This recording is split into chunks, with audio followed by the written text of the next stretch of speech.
Earlier today, I spoke with Jon Favreau, Jon Lovett, and Tommy Vitor, hosts of the great Pod Save America, about this very unusual Republican primary race. And here is some of our conversation.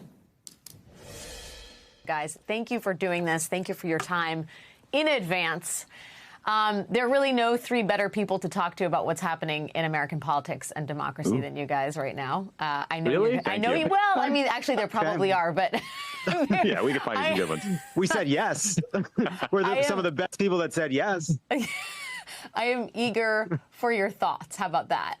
Great. Jon Lovett, I mean, what surprises me about Pence, and to some degree Christie, but really most acutely Pence, is his complete underestimation of the party that he had a role in creating, right? Like, he was literally there in the White House when Donald Trump was president, and he saw how Trump changed that party into a group of people that thirst for confrontation, that make grievance the sort of animating movement of their lives. He was there when when the White House and the Republican Party became a hotbed of, nativism and isolationism. You know, the hawkish neocon of yore.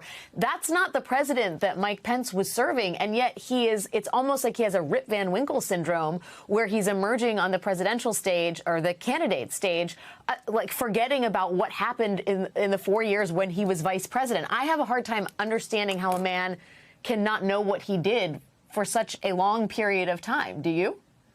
No, especially because the other thing Chris Christie and Mike Pence have in common is they're the two people that Donald Trump tried to kill. Chris Christie, he has great sound bites now. He's calling him a mirror hog. It's pretty funny. He's good on the stump making fun of Trump. He acts like someone who stopped supporting Trump in 2017, when he's actually somebody that was with Trump every step of the way, when Trump was being exactly the same person he was on January 6th as he was on January 5th and January 4th and every day before that. The reason that Chris Christie was almost killed by Donald Trump is that he was in debate prep with him for 2020. So it's like, it just doesn't make sense, right? They all are trying to pretend that they weren't on board every step of the way until they discover that there might be a niche for them to kind of become anti-Trump in one way or another. And also, Pence might sort of fashion himself as a community theater Reagan impersonator these days, but he's really like an OG culture warrior. He was on right-wing radio. I believe he famously wrote an op-ed where he attacked Mulan. Was it Mulan? It was Mulan. Yeah, it was. Everyone knows Mulan is a great threat to our country. So he's been a part of these culture wars long before Donald Trump was leading the party. Yeah, I mean, and I think, to that point, that is a good reminder.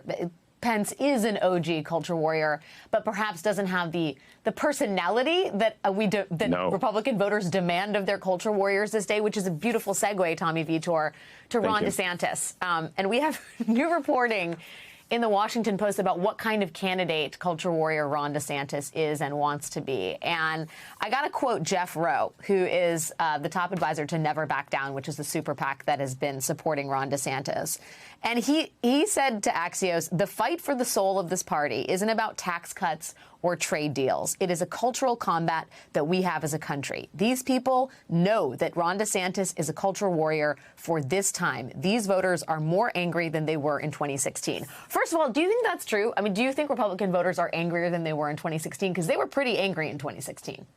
They were pretty angry in 2016. Are they angrier now? I mean, there's certainly a subset of them who think the election was stolen because they were brainwashed from the larger-than-life culture war that is Donald Trump, who are probably angrier. I don't know. I mean, I think what Jeff Rowe said there about the party being primarily angry and about culture fights, I think is true. And you can see that this has become DeSantis's sort of sole tactic on the stump. He's attacking woke. Even his wife was wearing a leather jacket that said Florida, where woke goes to die, outdoors at a biker event on an 85-degree day. So DeSantis is certainly going all in on this idea that politics is downstream of culture, as Andrew Breitbart, I believe, once famously said. Pride is a little bit about leather. It's a pride jacket.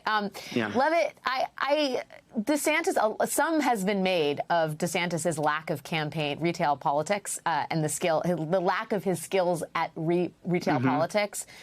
And there's new reporting in the Washington Post today. I'll read you a quick excerpt about how he is not exactly Mr. Personality on the trail. DeSantis wasn't one for extended conversations, often replying quickly and moving on. Yup. he said when a young man thanked him for a signature.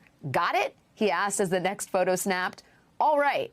The governor had some deeper exchanges on his trip, but he often met information from voters with a couple of words. Oh, nice. Oh, cool. Oh, great.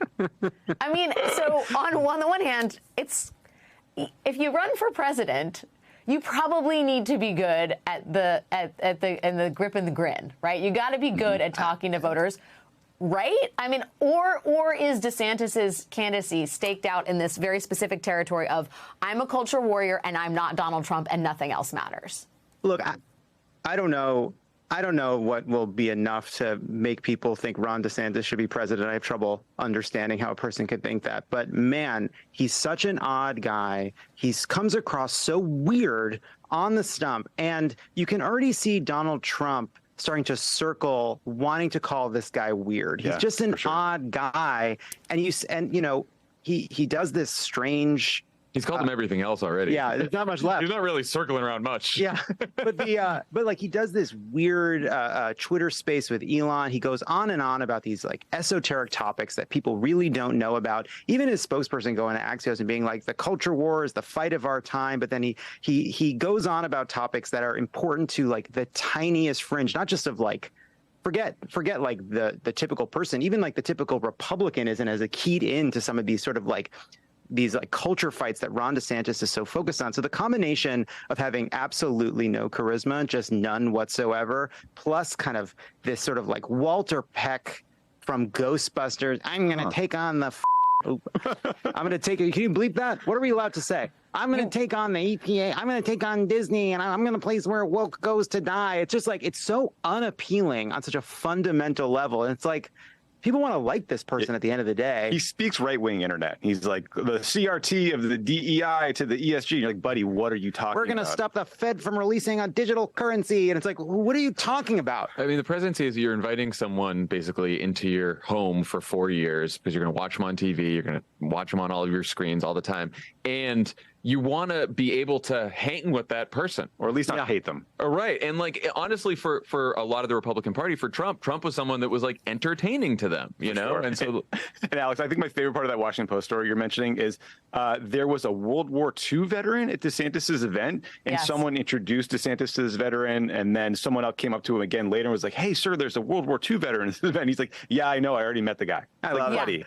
But what's funny too about just like watching the Ron DeSantis campaign put Ron DeSantis on his feet is like there was this run up to him announcing where it was like, oh no, is he more electable than Donald Trump? Here's the guy that's going to beat Donald Trump, and he's the one that's going to be able to beat the Democrats. And then he signs a 6-week abortion ban, which is as unpopular a thing as a person can do. And then he starts talking to regular people. There's a great video where someone says like, hi, I'm Rick. And he's like, okay.